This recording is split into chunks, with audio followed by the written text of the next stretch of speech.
Hello दोस्तों, हमारे YouTube channel में आपका स्वागत है। आज हम फिर से नर्सिंग सेट लेकर हाजिर हो गए हैं।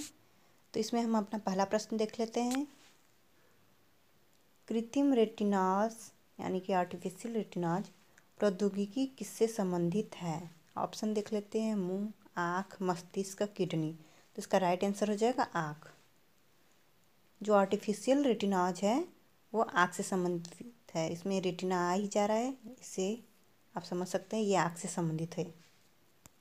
हमारा नेक्स्ट क्वेश्चन है, मेलेनोमा बायोप्सी तकनीक पर कटिंग बैग का प्रयोग किस बीमारी के उपचार में किया जाता है? ऑप्शन देख लेते हैं। टीबी में, त्वचा के रोग में, वायरल संक्रमण में, एलर्जी में। तो इसका राइट आंसर हो जाएगा त्वचा के रोग में। ये जो मेलेनोमा बायोप्सी तकनीक पर कटिंग बैग का प्रयोग किया जाता है वो त्वचा के रोग में प्रयोग किया जाता है। हमारा नेक्स्ट क्वेश्चन है, अस्पतालों में लाइट बल्ब्स तकनीकी किस रूप में इस्तेमाल की जाती हैं? यहाँ लाइट बल्ब्स की बात हो रही है, तो देख लेते हैं ऑप्शन।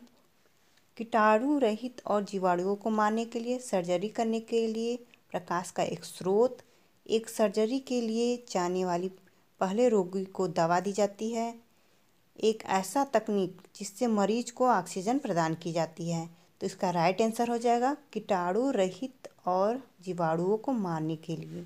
जो लाइट बल्ब्स होते हैं ये रूम को कीटाणु रहित और जीवाणुओं को मारने के लिए प्रयोग में लाया जाता है। हमारा नेक्स्ट क्वेश्चन है, लैक्टोबैसिलस जीवाणु उपस्थित होता है?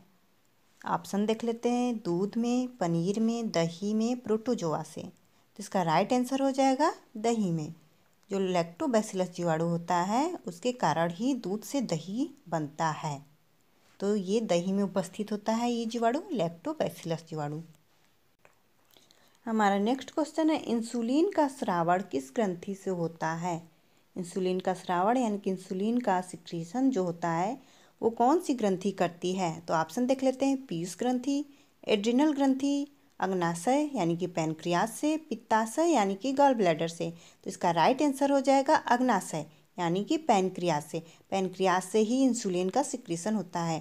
पैनक्रियाज के बीटा सेल्स, जो पैनक्रियाज का बीटा सेल्स होता है उसी से इंसुलिन का स्रावण होता है। तो याद रखिएगा, अगर पूछता है कि इंसुलिन का स्रावण किस ग्रंथि से होता है तो अग्नाशय से। अगर पूछता है इंसुलिन का स्रावण अग्नाशय के किस सेल से होता है तो बीटा सेल से होता है।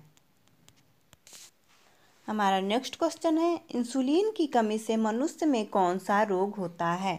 इंसुलिन की कमी से कौन सा रोग होता है? ऑप्शन देख लेते हैं। रतौंधी, बेरी, मधुमेह, बौनापन। तो इसका राइट आंसर हो जाएगा मधुमेह। मधुमेह यानी कि डायबिटीज। डायबिटीज में इंसुलिन की कमी हो जाती है, जिसके कारण डायबिटीज होता है।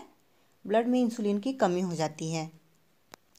हमारा नेक्स्ट क्वेश्चन है, भोजन का पाचन पूर्ण होता है? तो भोजन का पाचन कहाँ पूर्ण होता है? ऑप्शन देख लेते हैं। अमाशय में यानी कि स्टमक में, छोटी आंत यानी कि स्मॉल इंटेस्टाइन में, बड़ी आंत में, मलाशय में। तो इसका राइट आंसर हो जाएगा छोटी आंत में। भोजन का पाचन जो पूर्णतः खत्म होता है वो छोटी आंत में खत्म होता है। ये भोजन का पाचन मुंह से शुरू होकर छोटी आंत तक खत्म हो जाता है। छोटी आंत में इसका पाचन पूरा हो जाता है। नेक्स्ट क्वेश्चन है, स्वयं सेवा कियोस्क तकनीक यानी कि सेल्फ सर्विस कियोस्क टेक्नोलॉजी क्या है? तो ऑप्शन देख लेते हैं। यह एक विश्वव्यापी भवन निगरानी प्रणाली है। विभिन्न अस्पतालों में प्रयुक्त स्वास्थ्य से संबंधित त्वरित संदेश के लिए यह एक तकनीक है जिसका उपयोग अस्पताल पंजीकरण में किया जाता है। उपयुक्त में से कोई नहीं। तो इसका राइट आंसर हो जाएगा ऑप्शन सी। यह एक तकनीक है जिसका प्रयोग अस्पताल पंजीकरण में किया जाता है। जो सर्विस कियोस्क टेक्नोलॉजी है, सेल्फ सर्विस कियोस्क टेक्नोलॉजी है, इसका प्रयोग अस्पताल पंजीकरण में किया जाता है। नेक्स्ट क्वेश्चन है, कोशिका में पाया जाने वाला आनुवांशिक पदार्थ है? ऑप्शन देख लेते हैं। Protein, carbohydrate, DNA, RNA. तो इसका राइट आंसर हो जाएगा डीएनए।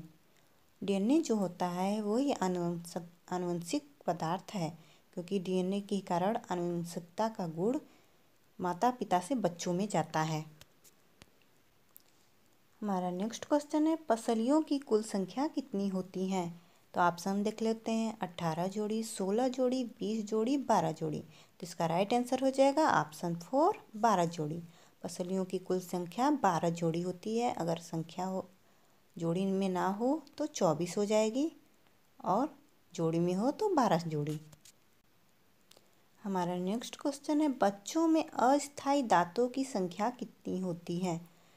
अस्थायी दांतों की संख्या कितनी होती है? ऑप्शन देख लेते हैं। ऑप्शन ए है 20, 22, 32, 28।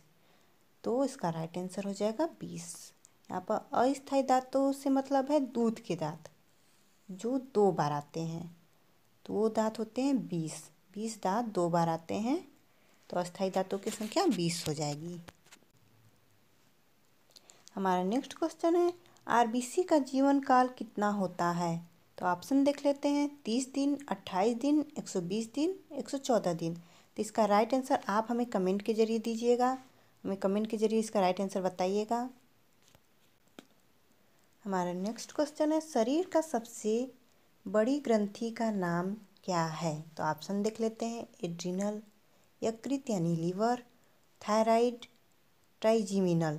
तो इसका राइट आंसर हो जाएगा यकृत यानी कि लीवर। लीवर ग्लैंड जो होता है शरीर की सबसे बड़ी ग्रंथि होती है।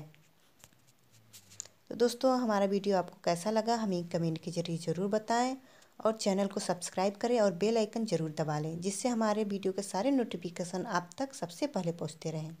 धन्यवाद।